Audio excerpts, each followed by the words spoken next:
woken up in some really strange places, especially in my younger years when I was a bit of a bad boy. But today, I seem to have woken up in a little cupboard in someone's bedroom. But I'm not alone. I'm sharing it with one of our arch enemies. The arch enemy of the pest control world, the house mouse. This is quite a large house mouse right here. They really are truly sneaky animals. As you can see here, we've got a load of traps down. And look how tiny this one is. Just to put that into perspective, that's sat in front of one of these traps. Okay? Now look how tiny it is. Just to put things into, gauge the size of them. My thumb is an inch to there, so he's probably no longer than maybe double my thumbnail, I would think. Absolutely tiny little beastie. You watch how clever it is. Oh, and there it goes down one of the tiny little pipe holes. You see that then? Here's another one, and there will be lots and lots of mice.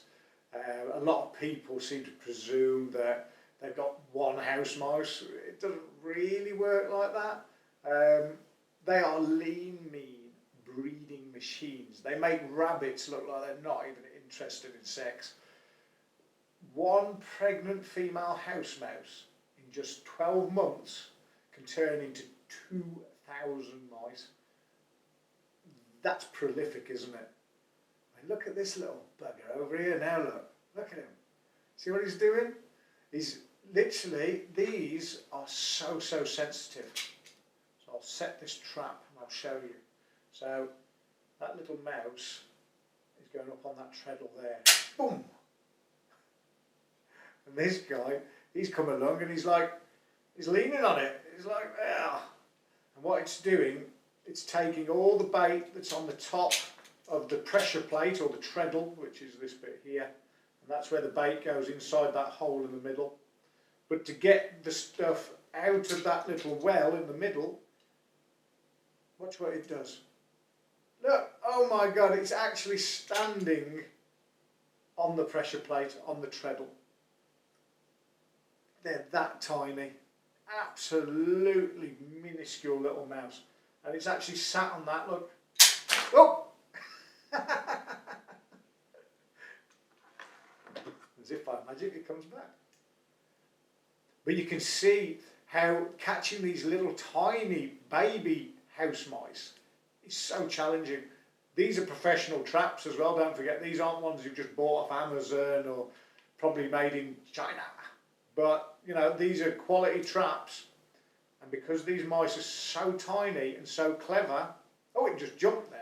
I think what happened there was, because where those holes are around the edge of the pipes, you can see, I think what happened, someone maybe opened the front door or shut the front door, and the breeze came up through the pipes and it sensed that on its little tiny whiskers, and off it bolted. They'll always jump backwards. They'll always jump backwards. Look at this one again now. So again, it's actually got up on the plate. A little tip here, especially if it's in a colder building. If you're using a bait like, say, we love peanut butter. Sometimes we'll use like a chocolate spread. When it's cold, that spread can kind of solidify, or that peanut butter can solidify. And it makes it a lot less likely that that treadle plate or pressure plate will actually depress and set the trap off. Look at this little bugger.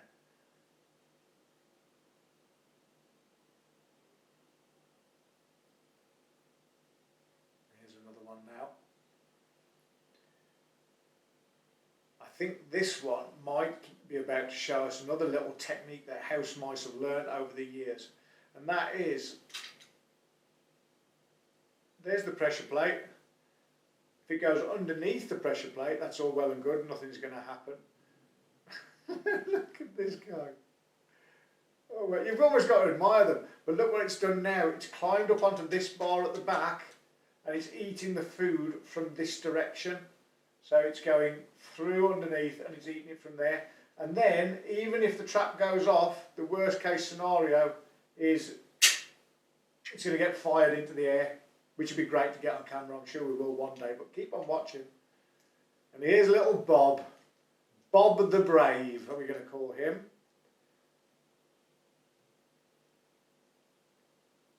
Look at him, he's actually climbed up, actually on that plate again. So now he's learned that he's light enough to not set that trap off. So now he's got even braver. Brave Bob, he's unstoppable now, look. He's literally got both of his feet up on the back of that. He's that light that he's not going to depress the trigger. We get you though, Bob. We will get you in the end.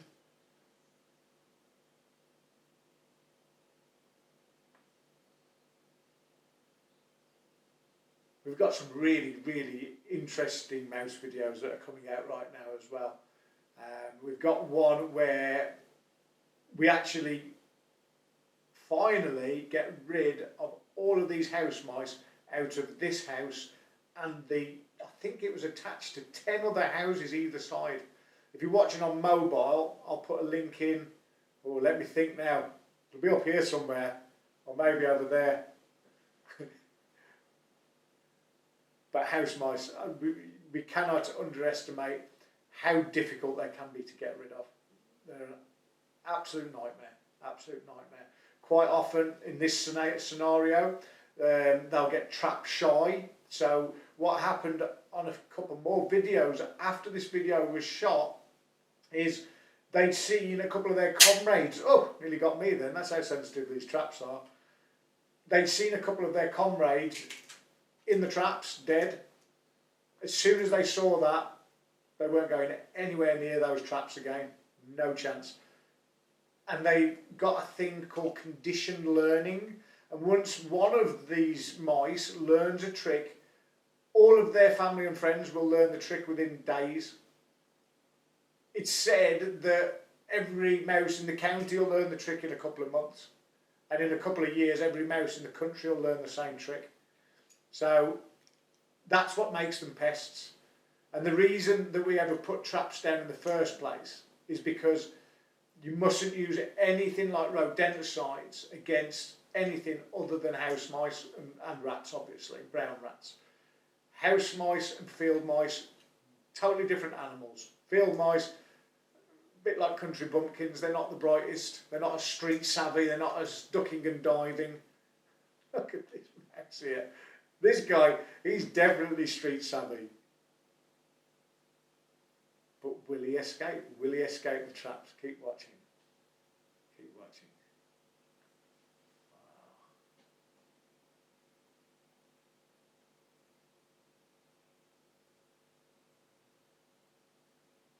These house mice, by the way, they've become what we call bait shy as well.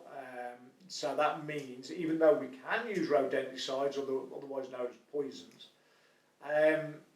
there's no point because they're not even bothering with it. On some other footage that we've got, we've actually seen them taking poos on top of the rodenticide baits.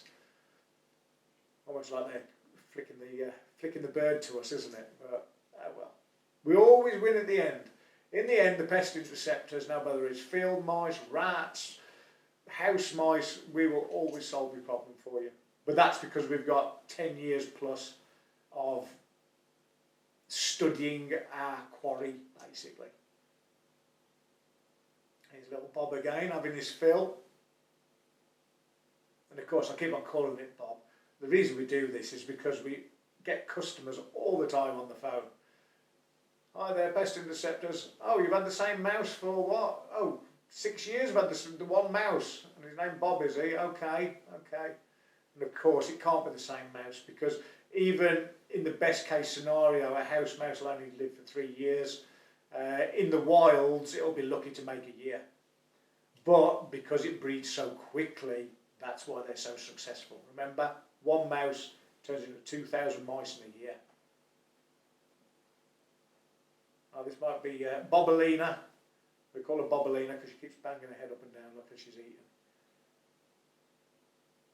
She's a brave girl.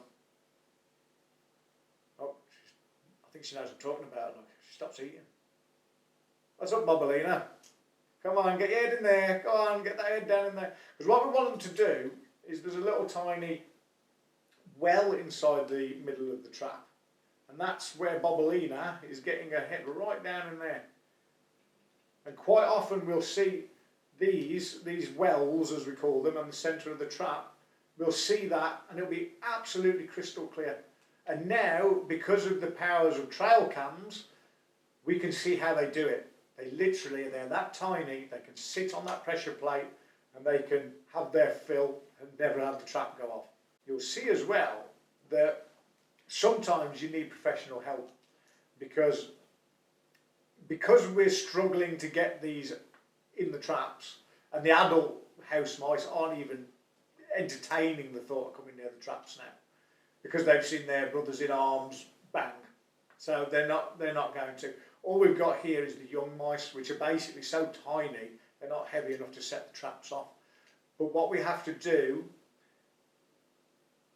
is we have to keep on stepping the game up, but we have to go through a hierarchy. The hierarchy should always be this as well. With mice, you must always identify what species of mouse it is. So what we do first is we come out and we lay traps. And then we come back on a second visit and we identify what species of mouse that is.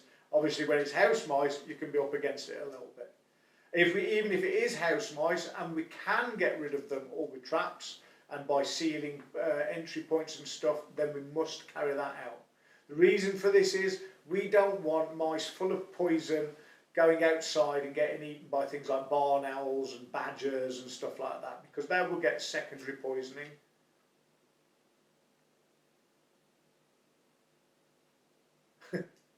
Here's Bob again. He's going back in through the rear of the trap again, going in that way. So clever, so clever. Yeah, I'm watching you too, mate. I'm watching you too. Good old Bob.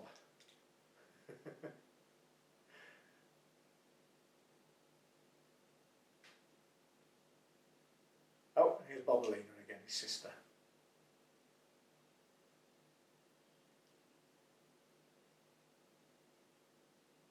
You have to admire them. You have to admire them. But you see, house mice as well. They basically they live symbiotically with humans now. They're brown rats and house mice are what we class as commensal rodents. A commensal rodent basically it means that they feed from man's table, and house mice have fed from man's table before we even had tables. When we were living in caves basically and dropping bits and pieces on the floor. And now it's said that if humans were to die out, so would the house mouse, because they wouldn't have enough of our dropped food, basically. That's what they live on.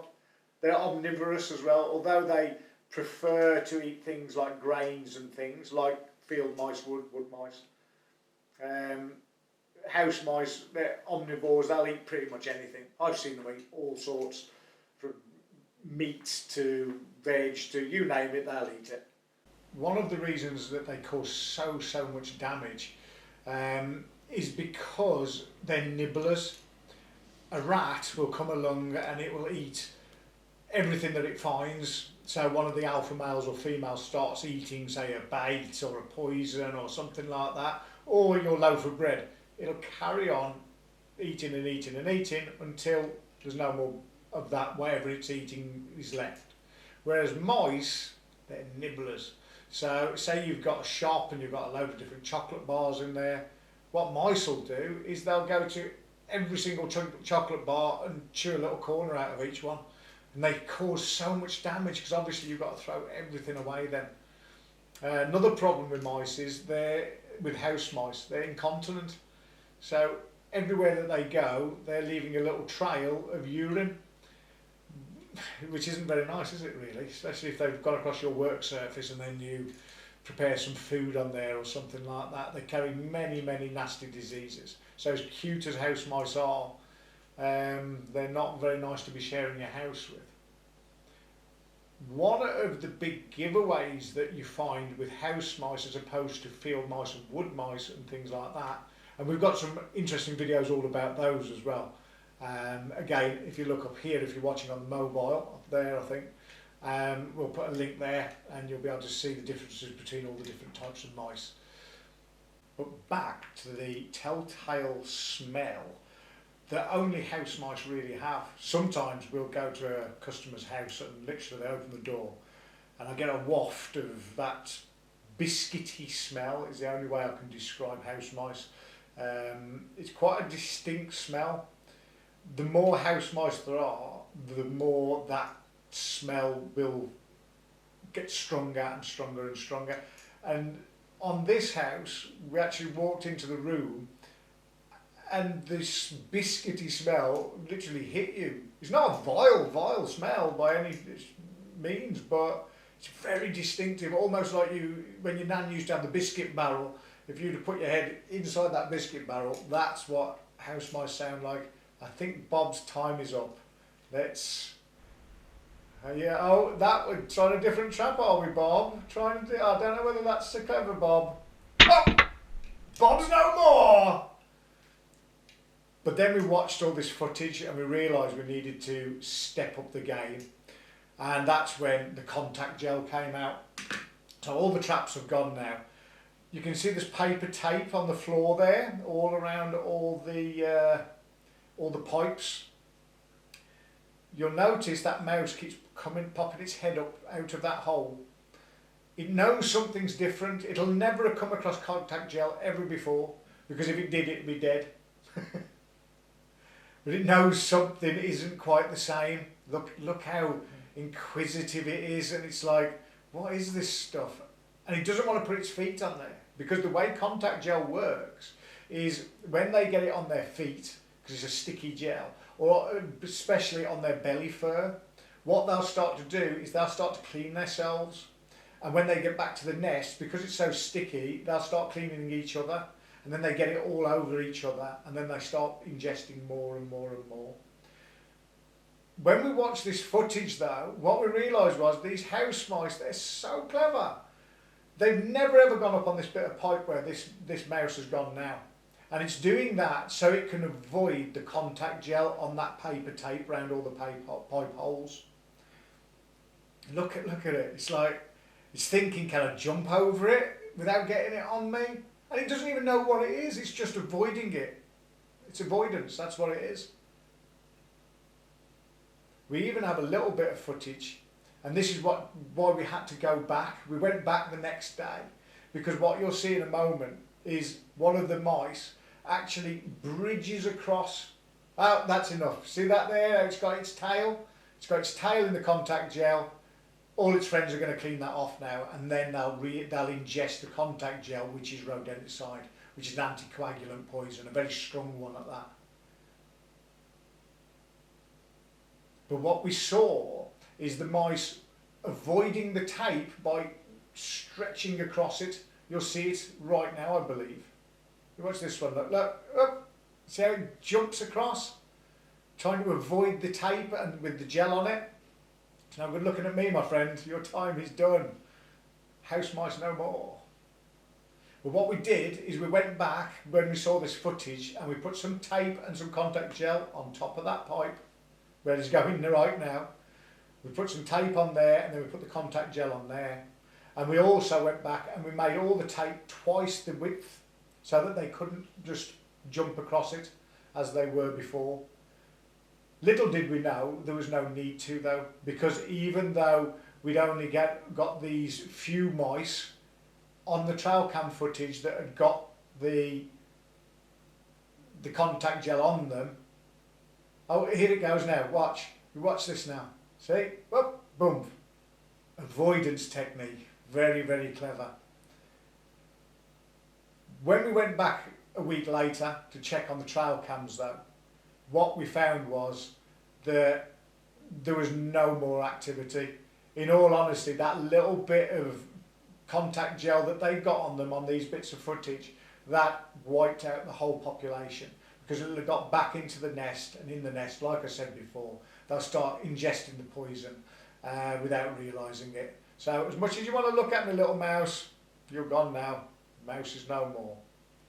If you would like to see loads more videos from me and the rest of the team, you might want to watch this video, which I think should be here or here. There's another video up there, and if you're watching this still, you'll see this is literally the last mouse. There it is, the last mouse we ever saw, and that is the joys of contact gel, which is professional use only, and we'd really love it if you'd have a subscribe as well. So press this button for that. If not, we've got a video here and another video here. We really hope you enjoyed our stuff.